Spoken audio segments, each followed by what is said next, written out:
Hello and welcome to the Australia Foundation Investment Company half-year financial results briefing. At this time, all participants are in a listen-only mode. There will be a presentation followed by a question and answer session. All questions will be taken via the webcast. If you'd like to ask questions at that time, please enter your questions in the Ask Questions box at the bottom of the webcast window. I'd now like to hand the presentations over to Mr. Mark Freeman, Managing Director of AFIC. Thank you. Please go ahead. So good afternoon, everyone, and I'm Mark Freeman, the CEO and Managing Director of the Australian Foundation Investment Company. So welcome to this half-year result briefing. I'd like to begin by acknowledging the traditional owners and custodians from all the lands we're gathered on today, and pay my respects to their elders past, present and emerging. I have joining me today on the webinar Brett McNeil, who's the Portfolio Manager for AFIC. So just as a bit of background, Brett has recently taken over the responsibility for the AFIC portfolio. So Brett's actually been with us for over 6 years now, having successfully managed the Djerriwarrh portfolio, which is one of the LICs we manage within the group. We believe Brett's appointment will strengthen the application of our investment processes against AFIC's long-standing investment frameworks. We also have with us in the room Winston Chong, who's the Assistant Portfolio Manager, Andrew Porter, our CFO, Matthew Rowe, our Company Secretary, Jeff Driver, our General Manager for Business Development, and Suzanne Harding, who's also involved with business development. This briefing is based on the material available on the company's website. The presentation slides will change automatically via the webcast. Finally, please note, following the presentation, there will be time for questions and answers. You can ask a question via the webcast using the tab at the bottom of the screen. So just moving to the presentations now, just starting with chart 2, which is the disclaimer, which just says we're here to talk about what the company is doing and not giving any advice as such. I'll just quickly hand over to Brett and Winston to run through that shortly. But just as introduction, I'd just like to say that, we are, the board, myself and the team, we are clearly disappointed with the results for last year. There's obviously been a lot going on in markets, some very strong sector moves and some very weak ones, and Brett will go into all the reasons for that. We're always looking to improve and develop on our execution against our processes. I can say though that, when I look through the portfolio, we are still holding good companies. Clearly there are some elements in the market that we have missed, but I don't see that we're holding poor businesses in poor sectors. We do feel like we are holding good companies. There's been price reactions over the last year, but ultimately I always look through and say, are we holding good companies with strong balance sheets and the ability to grow their profits over the long term? And I still believe that that is the case with the portfolio. But with that introduction, I'll pass over to Brett. Thanks, Mark. Good afternoon, everyone. It's great to be here presenting AFIC's first half financial results today. So the agenda for today's presentation was listed on slide 3. I'll begin with an overview of the key features of AFIC, along with restating our investment objectives. Our CFO, Andrew Porter, will then go through the financial result highlights. Winston and myself will give an update on the broader share market as well as our portfolio, and then I'll give some outlook comments before we open up for questions. So if we turn to slide 5, this lists some of the key features of the Australian Foundation Investment Company. So AFIC predominantly invests in Australian and New Zealand companies. It's the largest listed investment company on the ASX, got 150,000 shareholders and a structure that has an independent board of directors. Importantly, shareholders own the management rights to the company. This provides for low-cost operations, which you'll see in the low management expense ratio, and there's no additional fees such as performance fees or the like. We're a long-term investor. We tend to run low portfolio turnover, which we think helps provide tax-effective returns, and we have a long history of having delivered stable to growing fully franked dividends to shareholders. And AFIC is managed by a team that also manages 3 other listed investment companies, being Djerriwarrh, Mirrabooka and AMCIL. and we think this gives us good benefits of scale. One, it helps keep costs low, but two, it also allows for the generation and sharing of investment ideas across the group. So given that background and approach, AFIC has two key investment objectives, and these we state on slide 6. So firstly, we aim to pay stable to growing dividends over time. And secondly, we aim to provide attractive total returns over the medium to long term.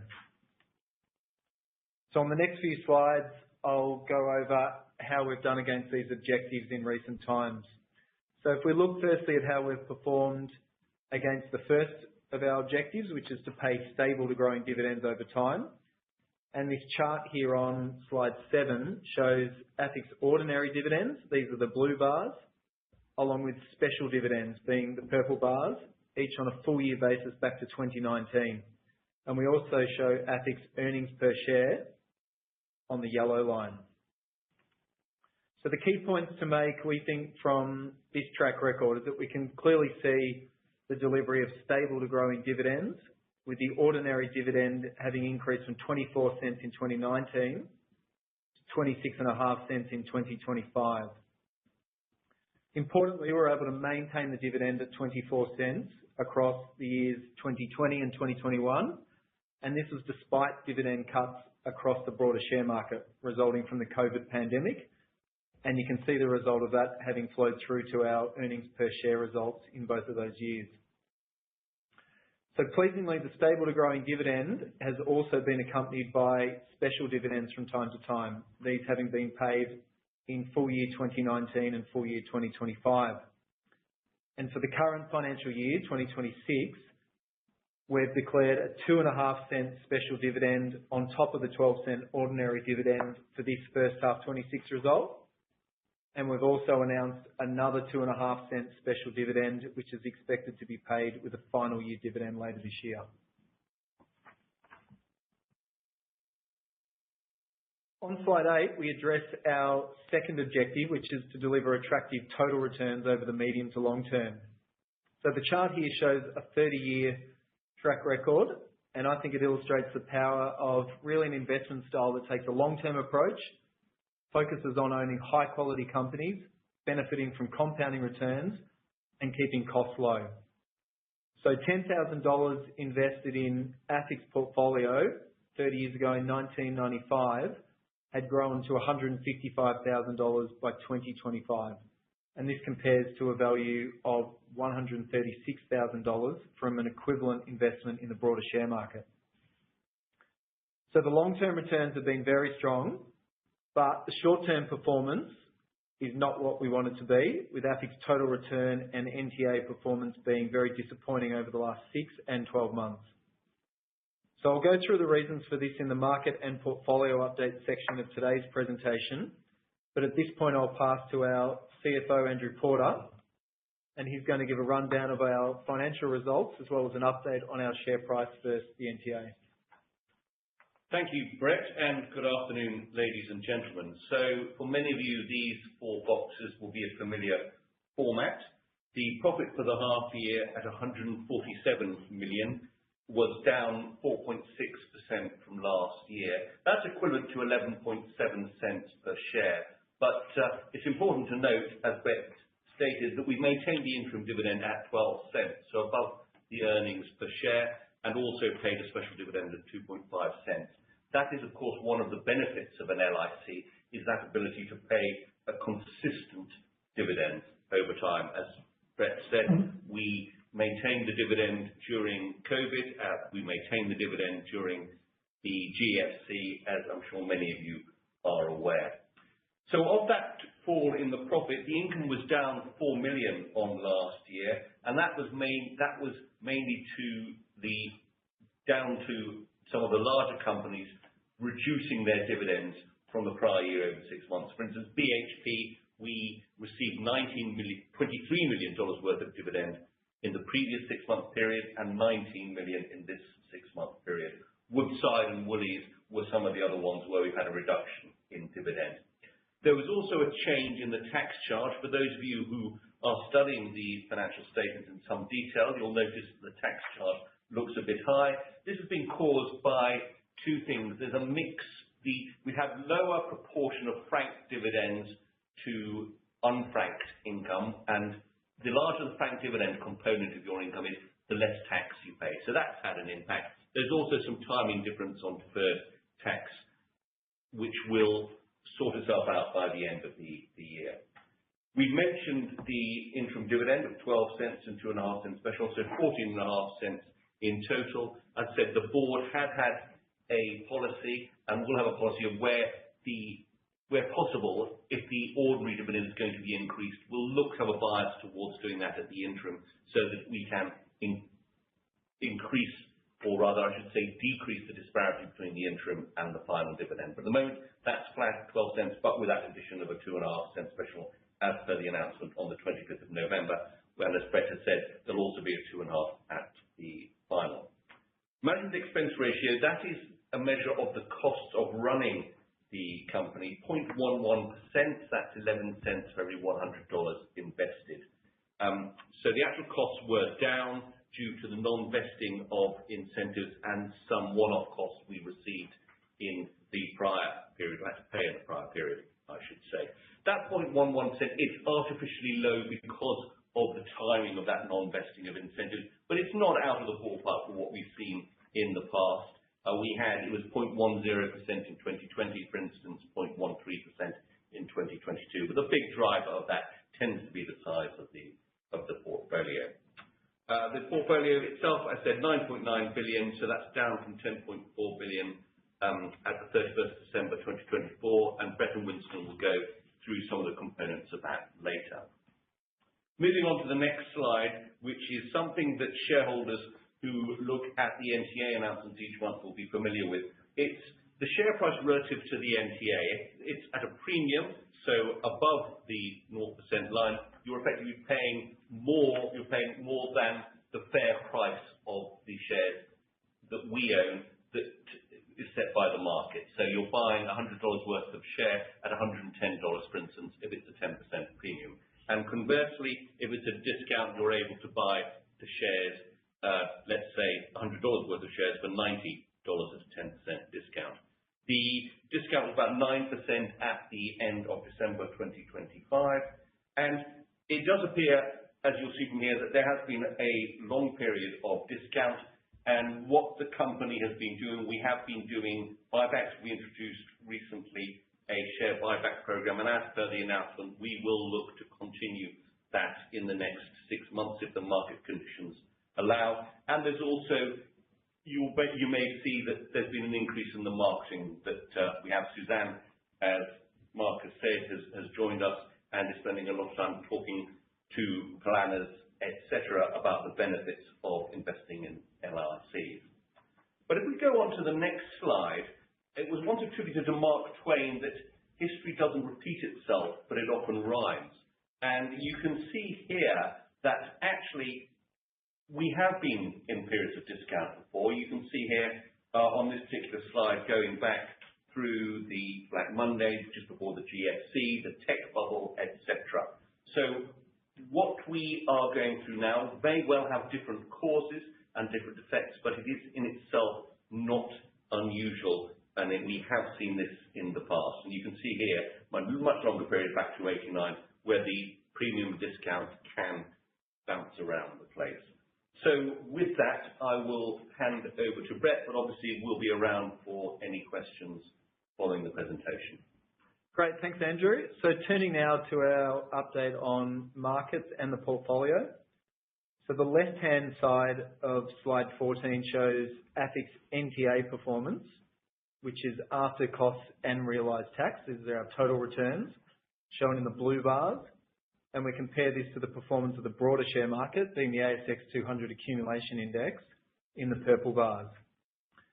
So starting with the shorter term performance, as we can see, AFIC's performance for the 6 months to December 2025 of -2% and over 1 year of 1.2% are both well below the returns of the market over both of these time periods. And this short-term underperformance has now dragged down our 3, 5 and 10-year returns as well. So before I go into the reasons for this, just cover off on the right-hand side of slide 14 to give some more detail on what have been the drivers of the market's 6-month returns on a basis before franking credits, broken up by sectors. So if we work down the chart, we can see clearly it's been the material sector that has contributed most of the market's gains over the last 6 months.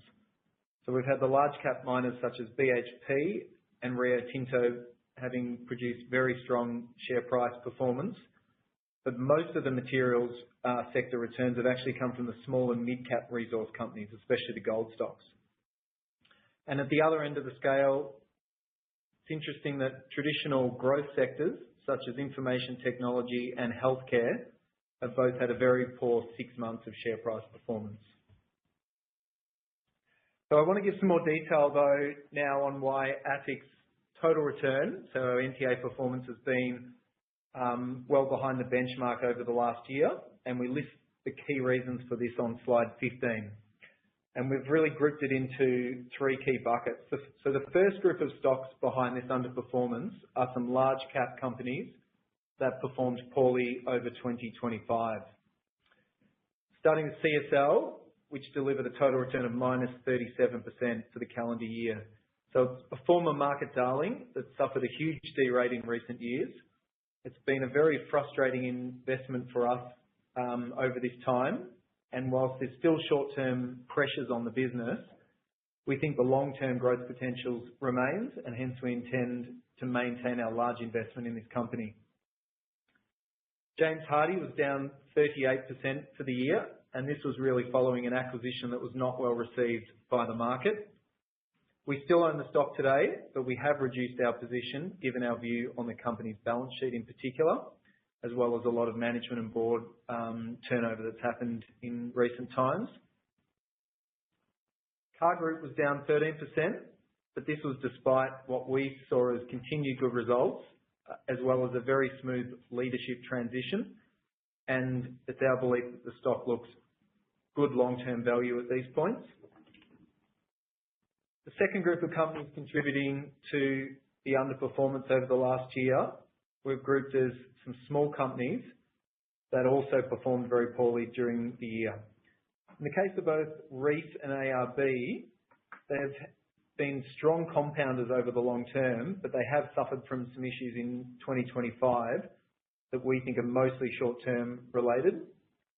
Our view is that both remain very high-quality companies, and they both have good long-term growth potential. In the case of IDP, it's been a very disappointing investment for us. We bought the stock too early, but we do intend to hold for now, as long as we retain confidence in management and the balance sheet. The third group of companies covers one of the biggest stories in markets in recent times, which has been the rise in the gold price. The major gold stocks have had an unbelievable run, with Evolution up 170%, Northern Star up 78%, and Newmont up 156%. It's been the case that AFIC historically hasn't been a large investor in gold stocks, but this has clearly been a mistake in recent times, and it's cost us over the last 12 months in terms of performance versus the benchmark. At this point, we find it hard to see value in such a hot sector, but we will keep more of an open mind towards this sector in the future.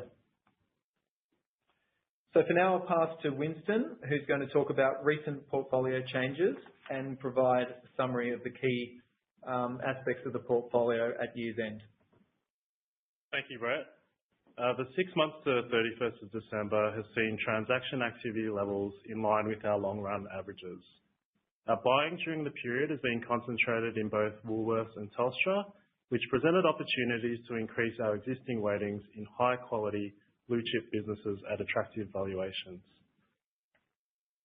You'll see there that we also increased our position in Sigma Healthcare, which is the owner of the Chemist Warehouse business. Chemist Warehouse is the market leader in health and beauty retail in Australia, a category that is experiencing strong secular growth. The company continues to take market share and roll out stores in both Australia and New Zealand, with an emerging footprint further abroad as well. The shares have underperformed in the last year despite meaningful progress on growth plans, and we've taken the opportunity to build a more meaningful position given the long growth runway ahead. We also continue to add to CSL, which, as Brett mentioned, has been a disappointing investment for some time and is currently experiencing some short-term competitive pressures. Despite this, we continue to see a good long-term investment case at current valuations. Weakening sentiment towards artificial intelligence-related stocks presented an opportunity to add some Macquarie technology at what we believe were levels that represent a compelling value, particularly when we consider the build-out of its data center project and the longer-term outlook for the business. You'll see on the bottom left of this slide that we've added 3 small-cap stocks to the portfolio during the period. This reflects a more refined approach to the management of AFIC's small-cap positions to take a more diversified portfolio approach, leveraging the expertise and experience of the Mirrabooka portfolio management team. The result of this is that we've added positions in Life360, Objective Corp, and Temple & Webster. Collectively, these 3 additions currently represent about 0.3% of the portfolio. To fund the buying, on the right-hand side, you'll see that we've trimmed positions in stocks where the valuations were getting stretched, namely Wesfarmers, Netwealth, and the banks. We've also moved to reduce our position in James Hardie to reflect the increased balance sheet risk and governance risk following the AZEK acquisition. We also exited our position in WiseTech during the period after buying some earlier in the year. We've taken a more circumspect approach to the governance risk associated with the investment. Over the next few slides, we'll provide some context to some of the transactions just mentioned to highlight our approach to buying when we see value and selling when we see valuations reaching extremes.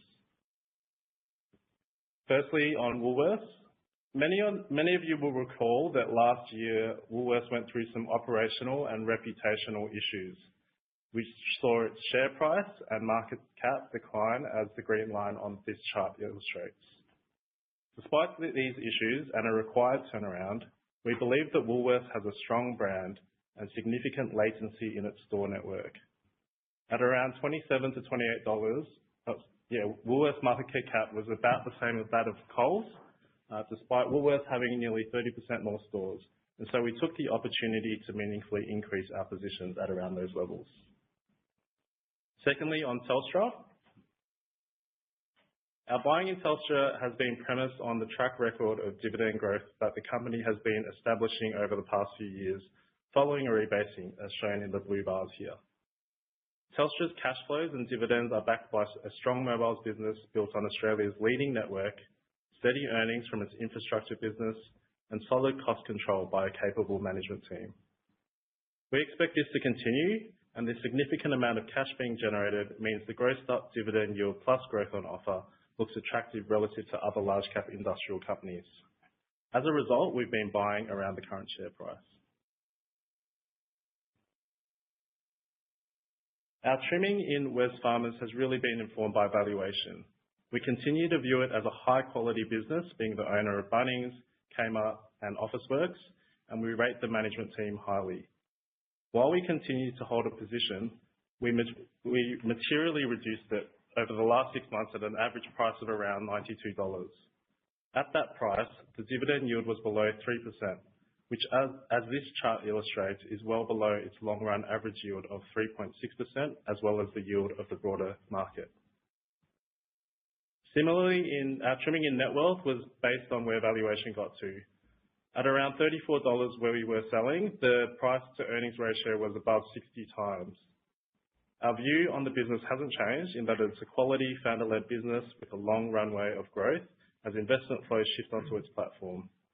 However, we viewed the valuation at those levels as extreme, and as you can see on the chart here, the PE has since returned to a more appropriate level for the growth on offer. To provide a portfolio summary, US shareholders hold a portfolio of nearly $10 billion in 59 stocks, with a net tangible asset value of $7.90 per share. You'll see on this slide that in our top 25 holdings, we have exposure to some resources companies such as BHP, Rio, and Woodside.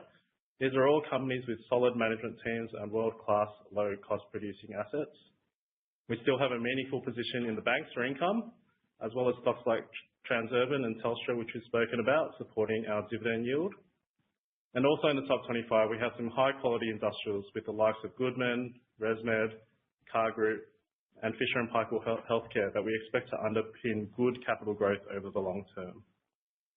In summary, we believe the portfolio is a diversified mix of high-quality companies structured to deliver on our income and capital growth objectives.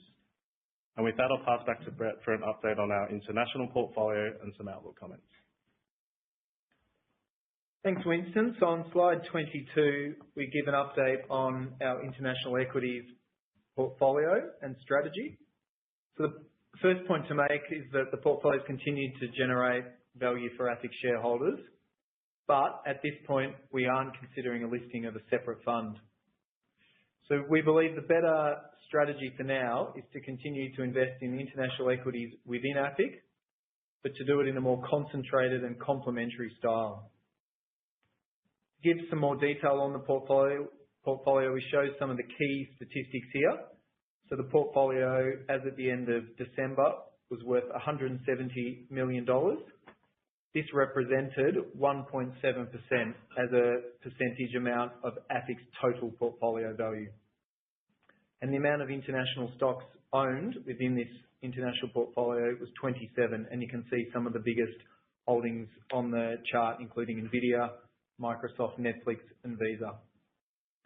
Obviously, we're happy to take questions on this and any other aspects of the presentation in the question session shortly. But for now, I'll make some quick comments on the outlook, which we list on slide 24.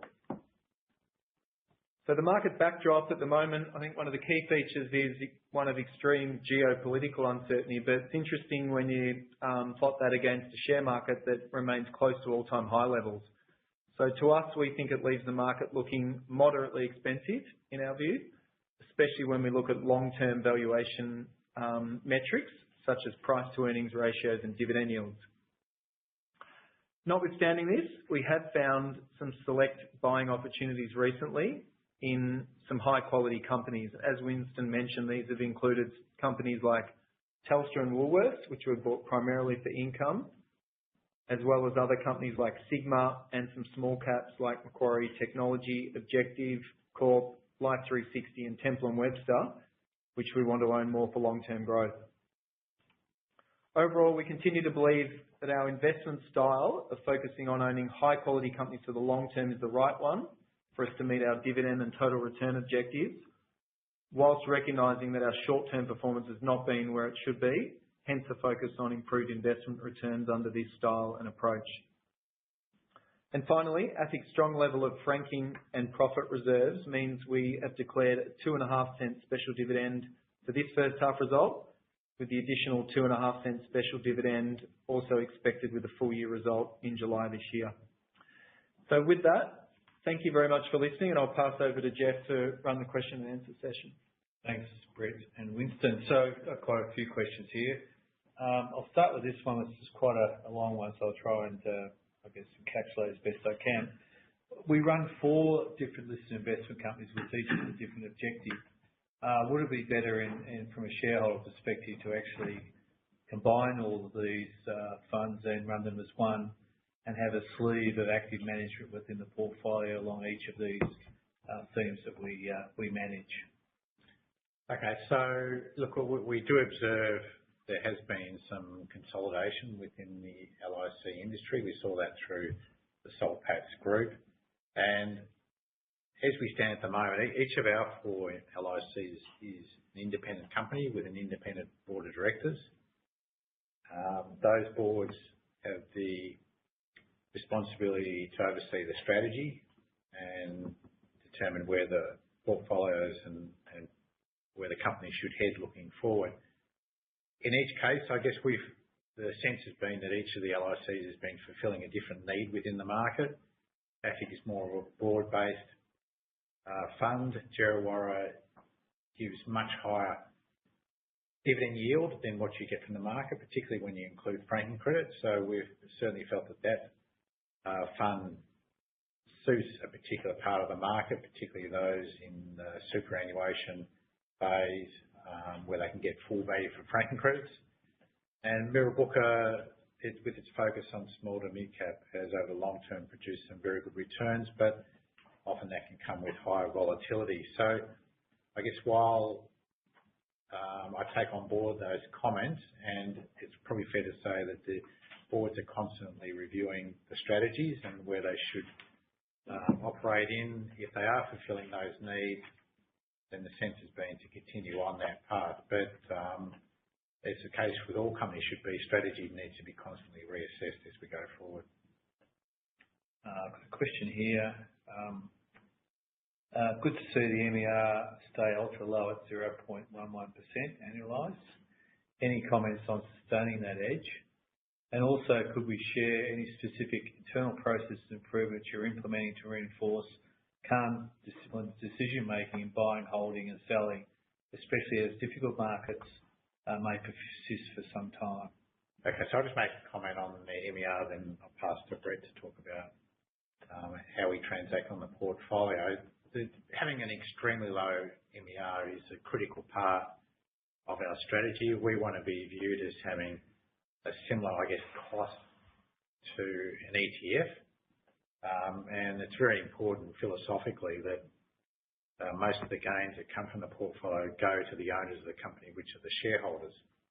And so having a very low MER is certainly something we want to sustain going forward. And it's quite an important part of the way we think about the business. So that will always remain in focus, and we always continue to look for ways to improve our costs out where we can. Just the second piece, just on the portfolio management. Yeah, sure. I mean, I think when you look back over the long term, AFIC's approach is try to test it, and I think it's proven, and that's what we try to show with long-term performance numbers. But when you have 6 and 12 months like we have had, there's always a need to test and retest things and question things. And the main conclusion of this that everyone was involved in is we think the overall approach is the right one. So investing in high-quality companies for the long term and focusing on fundamental value, assessing factors and behaviours such as it was mentioned, keeping calm in volatile markets is absolutely essential, and we think the right one. But it doesn't mean that we can't do things better. And some of the ones that have stood out to us, we think are executing on the transactions better. And I think some of the selling over the last 6 and 12 months has been terrific, particularly when you look at Commonwealth Bank and Wesfarmers, the trimming of those positions at the valuations. On the other side, though, unfortunately, we've missed some buying opportunities. We've talked a lot about resources, but there's been some other high-quality blue chips as well that it would have been good to add to. So the whole team's involved, I think, in uplifting the process based on the frameworks that we've got that we think have been proven, but everyone's highly focused on doing a better job of executing against those frameworks. Thanks, Brett. There's a few questions on international in terms of our approach going forward. So the question is, it's been 5 years we've been sort of looking at the international potentially separate LIC. I guess the question is why we sort of reached the position now where we're sort of managing more in-house in terms of that short position. And then also the other question around this is, are we looking to hold less stocks but a more concentrated portfolio? And finally, on the international questions I got here is, how will it impact AFIC's approach to income generating income within the portfolio, given international stocks don't generate a large dividend? So I guess we were very clear on day one when we started this process, and we kept shareholders up to date.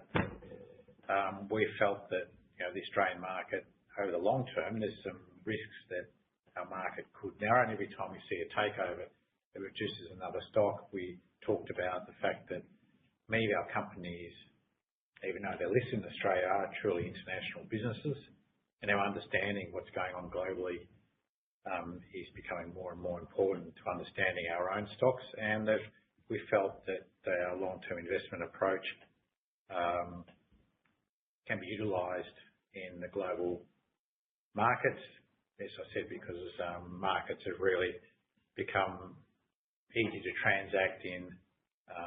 Just because you're sitting here in Australia doesn't mean you need to just buy Australian stocks. So what we said from day one is that we think it can add value to the AFIC portfolio at the very least, and that we will embark on a path, and we'll be looking to learn from that along the way. And there are a number of outcomes that we set at the start, which could be either to not do it anymore, to keep doing it, or to keep it a part of just AFIC, maybe even doing a separate LIC. And we've spoken the last couple of years how we were doing some work behind the scenes, but we weren't making any final decisions. We were keeping all options open to us as we've continued down that journey. So the initial investment into international, I think, was just over $100 million. That's worth $170 million. So the investment's added $70 million to the portfolio. So it's been value adding to the shareholders. And as we've continued on that journey now, we felt like we were ready to make a decision. So we were prepared for an LIC. We were prepared to continue the way we are. We were prepared for all the options.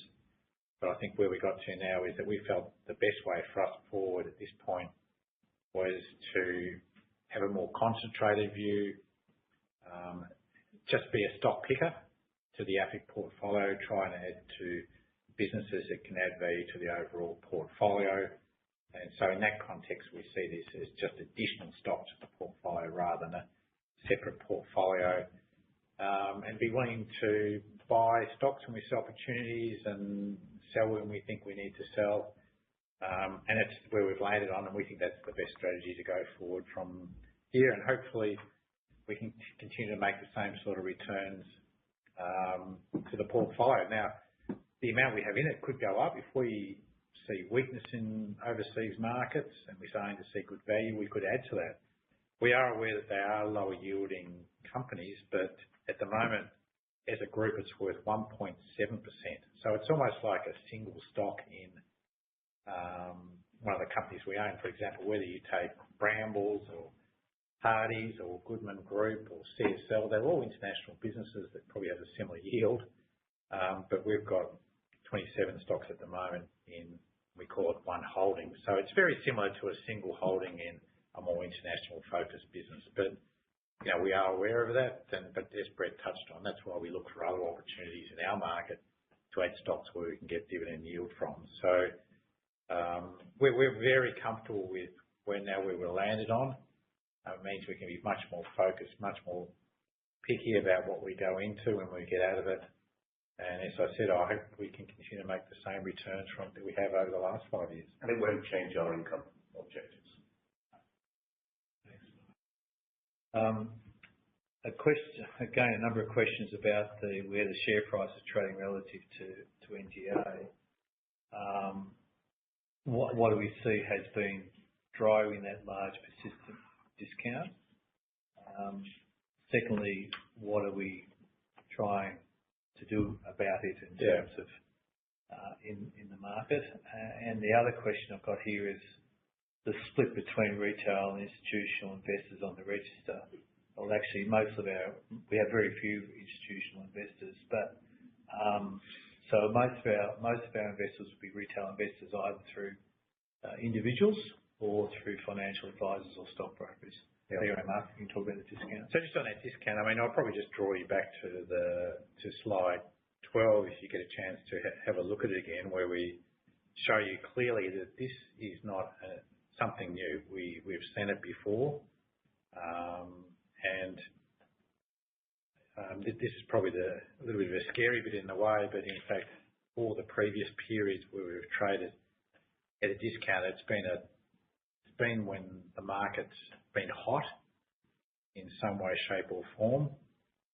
Markets had that sort of elements in it, and we've not just us. We see this across the sector, particularly the other, what I'd call traditional LICs. So this is not unusual to us. This is a sector theme. But when the markets get a bit hot, we kind of get left behind. And that chart clearly showed you that when you had the tech bubble, we got left behind. Then tech crashed, and we suddenly went to a premium. You had the late stages of the GFC.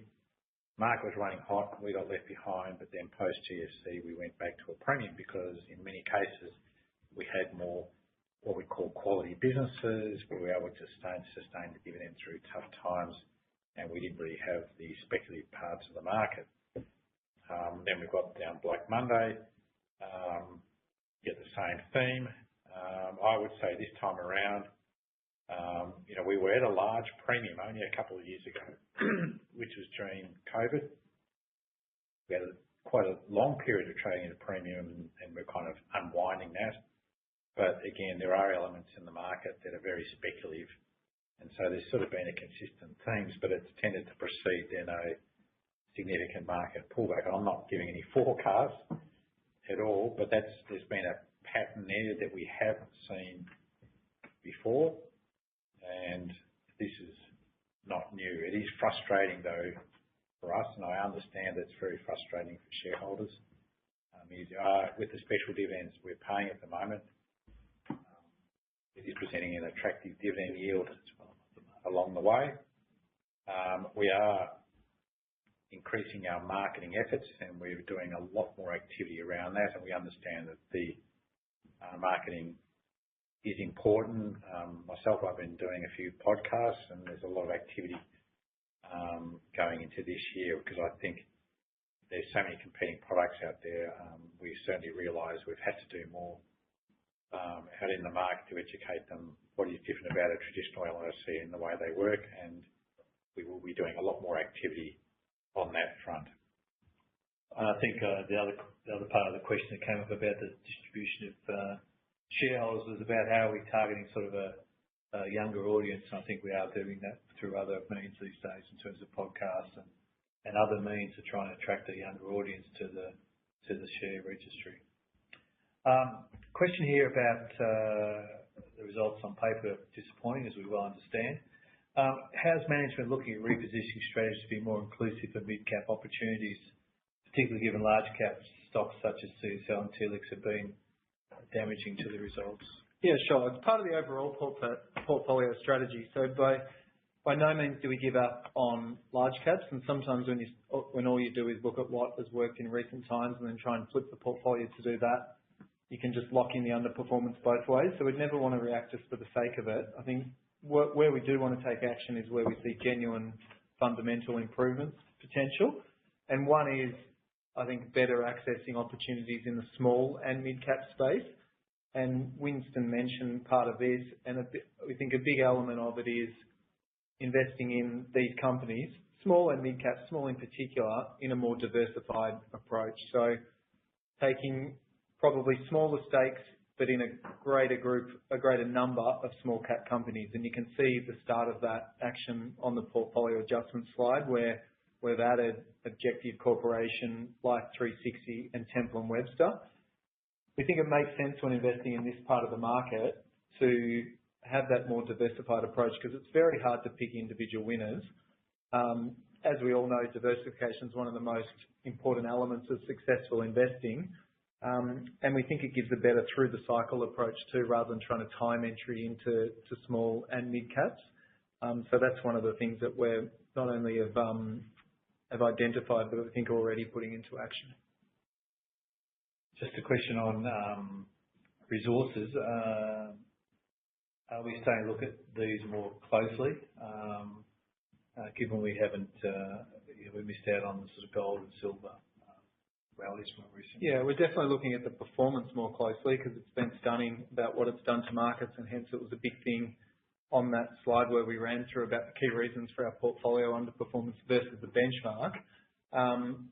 We want to keep an open mind on these sectors, but we don't just want to fall into the trap of just chasing what's run really recently, and gold and silver would be at the top of that list. So there might be opportunities in the future, and there's definitely reasons why the gold and the silver prices run. But we'd only want to make an investment if it's for the right fundamental reasons long term, as opposed to chasing short-term performance or to close a gap versus the benchmark, which can clearly work against you, remembering that these are cyclical sectors. While we're on resources, a question here about the proposed Rio and Glencore merger. Have any comments on that, over you or Mark? Yeah, sure, I can start. I mean, I think our initial approach in these situations is to be generally sceptical of mining sector M&A, and that's just based on the experience of this group and what we've seen happen in that part of the market over time. And, maybe it's a sign of where we are in the resources cycle. We're always looking for those indicators and observing what's happening in markets by actions rather than words. And there isn't actually a takeover or merger proposal there yet. Clearly, it's been flagged. There's been discussion, so we'll wait and see what comes out after the 5th of February and with Rio's results. But I would also say we really like the idea that Rio presented at their recent Capital Markets Day of having a simpler company focused on better operational performance and cost control, and being invested in what they think are the best commodities long term. But overall, we'll see what comes of it. Yes, I mean, I'll just add to that. I mean, we've seen some of these transactions before over time, and not with a great deal of success. We think Rio's assets are great, and so we're keen to understand from the company why they think this time it's different. And I guess sometimes these can be presented in terms of what it can do to their exposures long term. But what we understand is how it adds valuation. How does it add net present value, NPV, to us as shareholders? And that's been the issue. They can always explain this in terms of it's going to give growth in copper long term, but if the financial metrics on the deal don't add up, it can destroy shareholder value to us Rio shareholders. So these are sort of things we want to understand from the company. A particular question for Brett. Can you comment on the impact of index changes for AP Eagers and Soul Pattinsons within the index going in and recent Amcor going out, and also the effect of on-market turnover due to passive ETFs? Yeah, it's been a huge factor in markets. It's probably been one of the bigger changes that's taken place, particularly over the last probably 3-5 years, is just the influence of index weightings on money flows. It's never going to be a key consideration for us. We want to invest more in quality companies that we can buy at good fundamental values. We think that, again, stands the test of time as opposed to following money flows, but it definitely has an impact on short-term performance. And you see it when stocks go in and out of the index. I mean, the big impact for us is because we are more long-term focused, we should have an advantage in being able to take advantage of short-term mispricing opportunities. So when stocks drop out of the index, and if the share price falls a lot, if we believe in the long-term fundamentals, that can present a buying opportunity. We need to take advantage of that if that's the right approach. And similarly, the other way, there might be stocks that we still like that go into an index, attract a lot of money, and become overvalued temporarily, and they can be opportunities to trim that and rotate the capital into better opportunities at the time. But there's no doubt it's a big influence in the pricing of shares in our market. I've got a few questions here on dividend policy. So what is our dividend policy in terms of yield, and also what is our long-term capital growth target? The question then becomes, are we looking to balance the interim and final dividend over time? And then finally, would we ever think about moving to quarterly dividends? Okay, so we're aware that there is a difference between the interim and the final dividend, and we keep giving that some thought. At the moment, there is an imbalance, but obviously it's the full year results that really determine the dividend outcome. So I suspect there'll probably still be a split for some time, but we do every time we think about when we can lift the dividend, is there a way we can put more into the interim, but it doesn't always work out that simply. Sorry, just So would we think about quarterly? And also, what's our targets in terms of dividend and long-term growth? Yeah, so there is one of the LICs within the stable, but it is a different company. Djerriwarrh has announced they are going to quarterly dividends, but that is more of an income-focused product. And that's really a board decision, but I guess the most recent view is that probably half yearly is okay at this point. But there has been a bit of a trend to try and move to quarterly generally in the market. So this is an issue that will probably get more discussion going forward. But I'm not sure there's a strong appetite for change at this point, but it certainly needs to be looked at and discussed on an ongoing basis. And this is the general approach we take. We like to pay out all the earnings as dividends. So we like to sort of pass dividends and the franking credits through the shareholders. Then obviously we have capital gains we generate along the way. There's a little bit we hold back for a rainy day to make sure that we've got stability. But beyond that, there's a sense from the board that we want to get excess franking credits back out to shareholders. So obviously we announced the 2.5 cent special for this and another 2.5 cent special with the final. And we also did say that we will reconsider at that point our franking credit position, but we're sort of establishing that if there are excess, the general sense is to try and get that back to shareholders. We want to have a mix of yield, but we also want to get growth. And certainly is there an intent to or a want to outperform the index. If we can do that with stable dividends, very low cost, we believe it's a good product for the long term.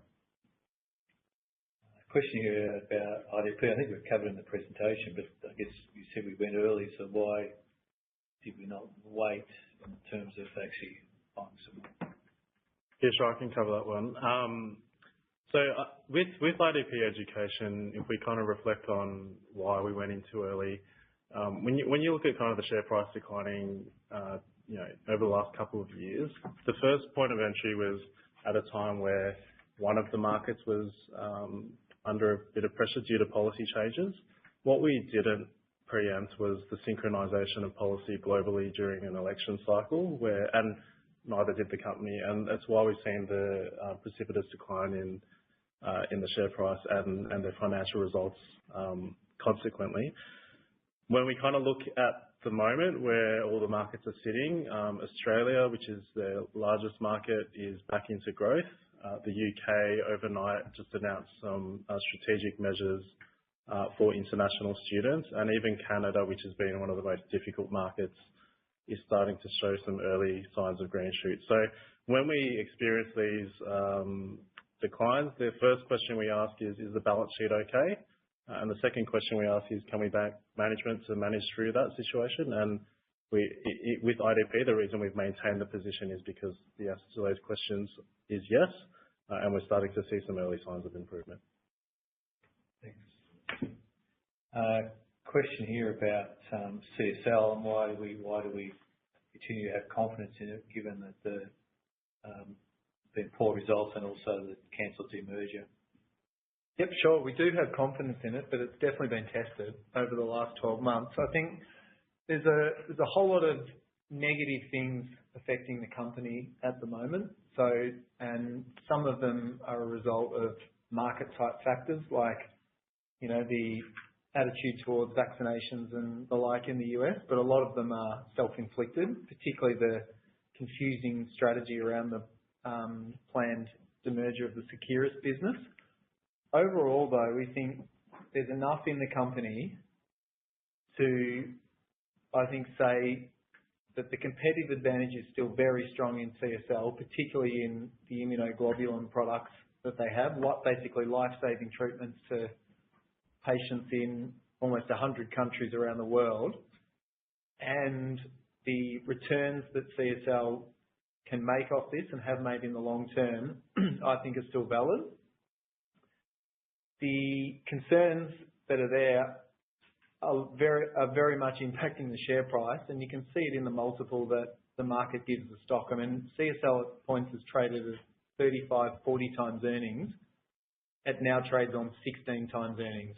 So unless we believe that the business is truly broken, it seems like a very low point to give up on the stock. We have been buying in the last year, but that's been too early. But for now, we see a strong case to at least hold the position, given that long-term potential remains, particularly when you've got a balance sheet that's in good shape. So we don't think there's any problems there.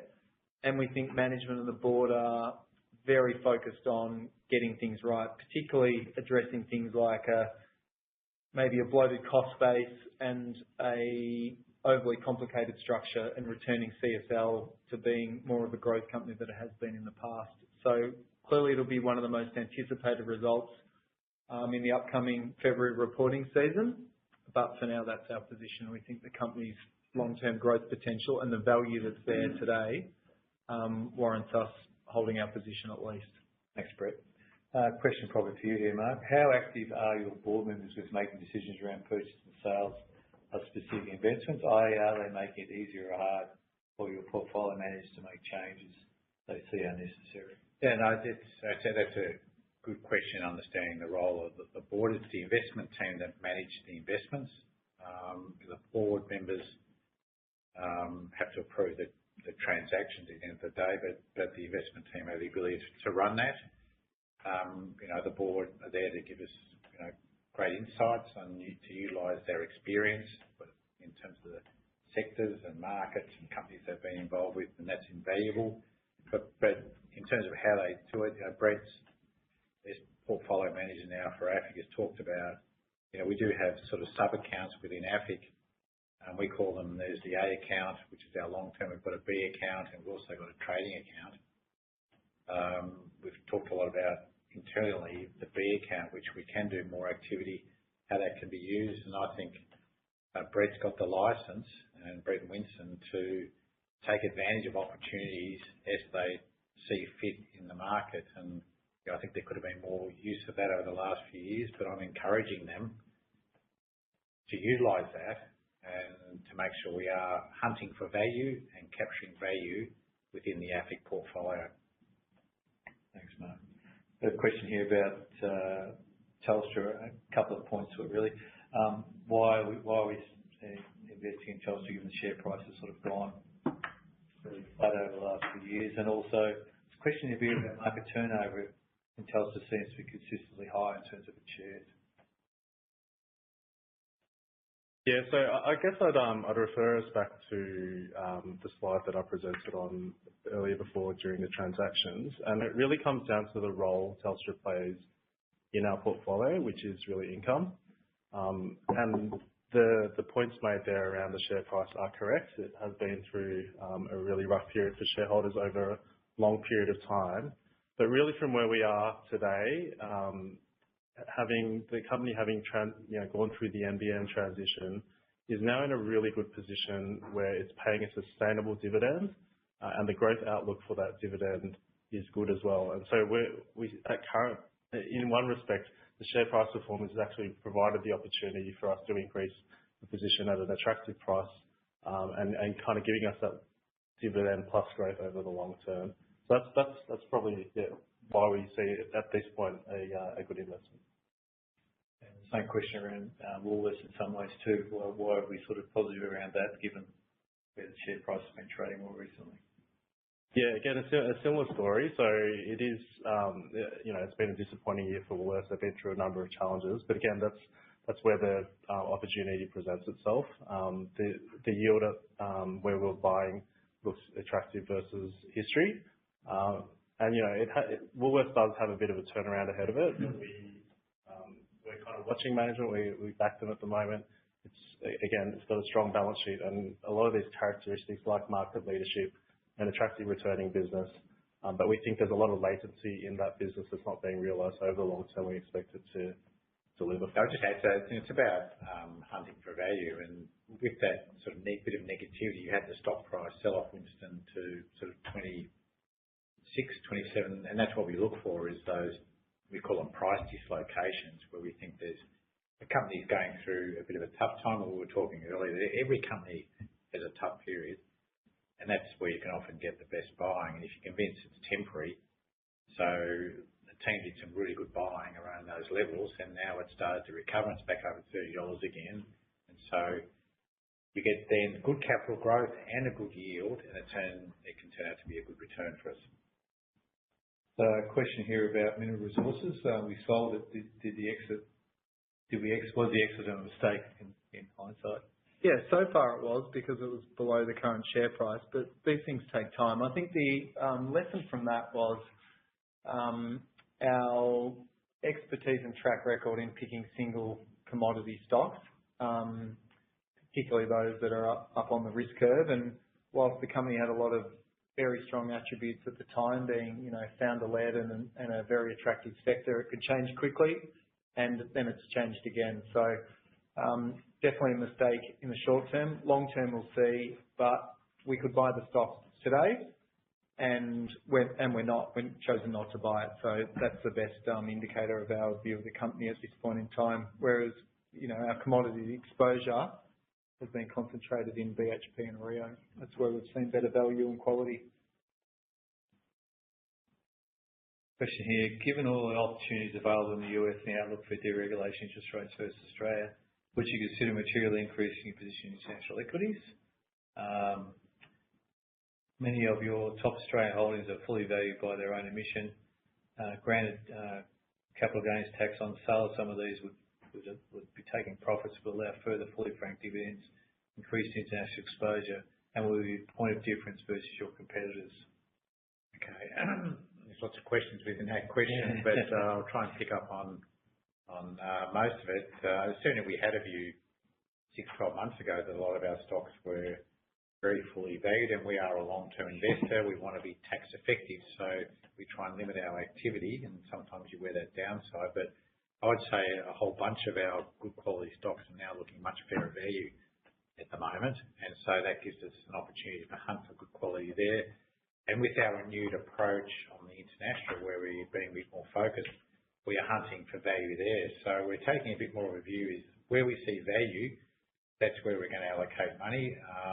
We are open to putting more in international if we're seeing good value that can add to the AFIC portfolio. So we can hunt for value in both locations, and both of them available to us.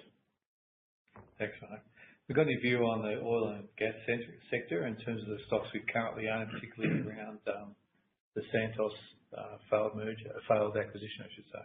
Yeah, so we own two stocks in the sector, being Woodside and Santos. We think of the higher quality businesses within this space, and it's a sector that's offering, and has for quite a while, offered some very good value, and we want to be in what we think are the better quality operators.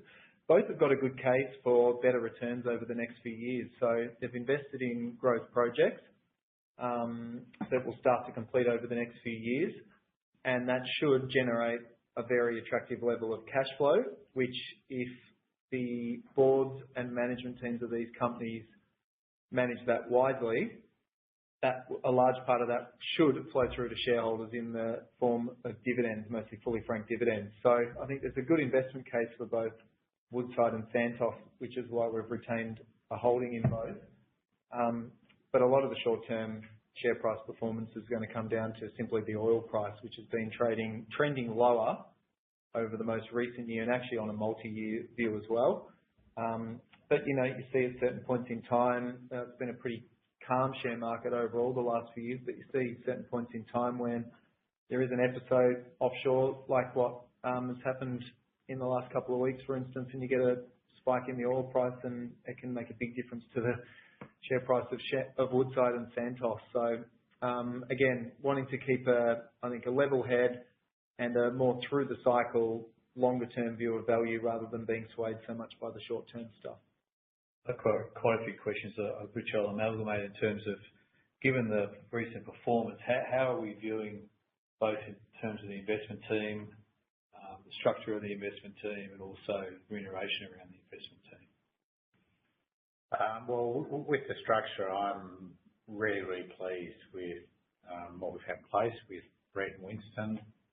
I think Brett's been with us 6 years, and to my mind, he's a proven quality value investor. So, and I think myself and the board are just rapt that he's taken on this responsibility.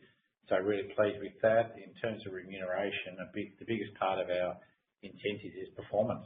And so if the performance is not there, the incentives are not there. So we are all very aligned with the outcomes of the LICs, not only from an incentive, but we are all shareholders. Some of you are significant shareholders across them all. And so performance means everything to us across all those facets. And just a note, as Mark said, it is across all LICs. So the figures that you see in the annual report and remuneration report include incentives that are based on performance for LICs, not just AFIC. I noticed the number of participants going down quite dramatically here, but I'll ask a few more of the outstanding questions that we've got, and then we'll attempt to get back to those that we couldn't answer online. Interesting question here, Andrew. Dividend declares 181 million, cash available is 131 million. A difference of 50 million. How will AFIC fund the $50 million difference? Well, first of all, of course, there is a strong participation from shareholders in the DRP and the DSSP, so that reduces the amount available, and that's cash we've got at the moment, so there's always cash coming in for dividends for the companies that we hold and any potential cash that we get in from the sale of facilities.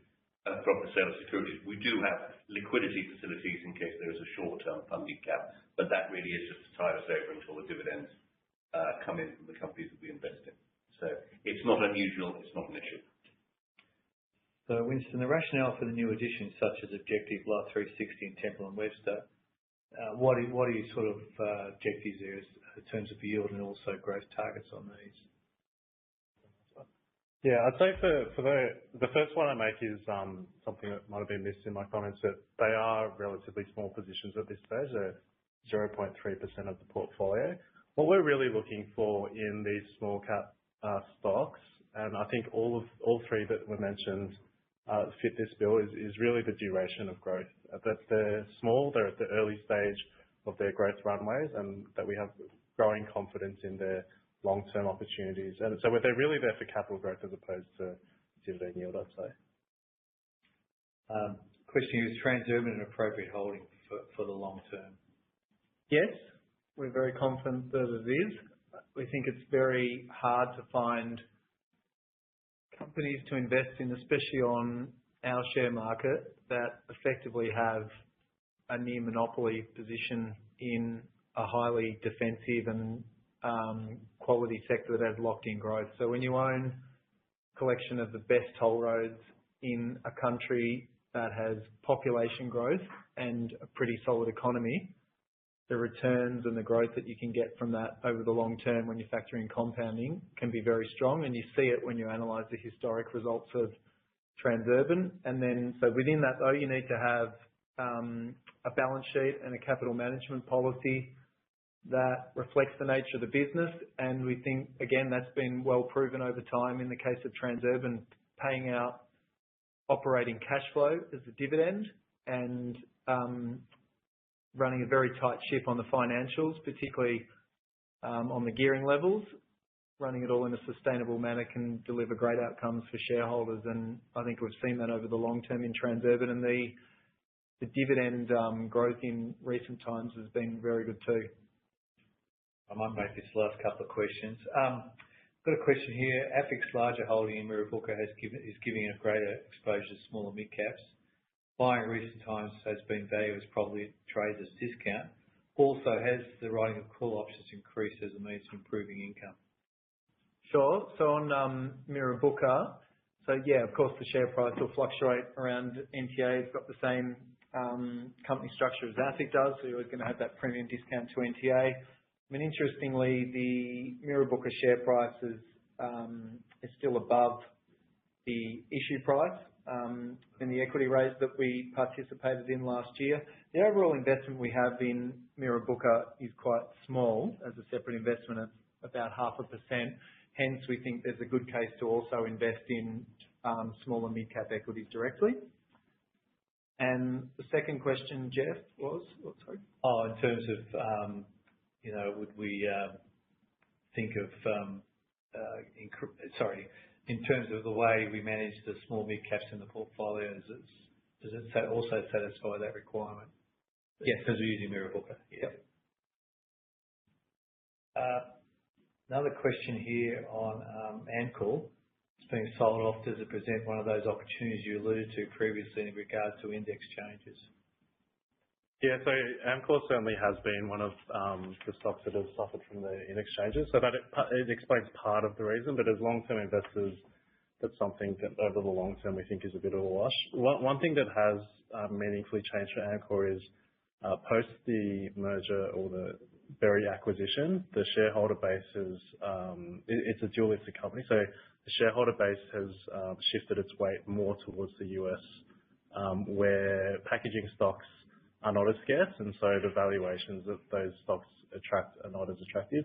From here, we continue to hold the stock. We think that the benefits of the merger have not yet been fully appreciated by the market and will hopefully be proven up over the next couple of years. And so, yeah, but certainly the index changes have been a big factor in that stock in particular. Question on Reece here in terms of confidence in the board, and also it seems that Reece has sort of been running their own race with regard to shareholders. You sort of got a comment around that?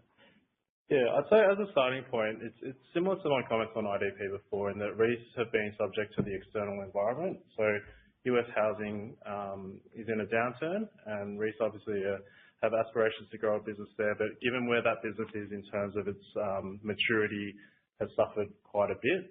And so in that regard, we kind of take a step back and look at the board, the management team, are they aligned? And very much so they are, and they've been buying back stock recently and in support of that, and also been managing the balance sheet in a very conservative way that we do think is in the interest of shareholders.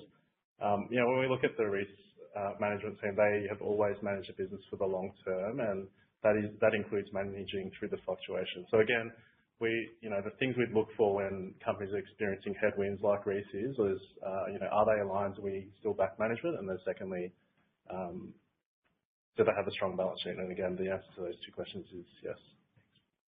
A question here about the option strategy, Brett. Just to clarify, we're sort of writing call options. We're not buying options per se.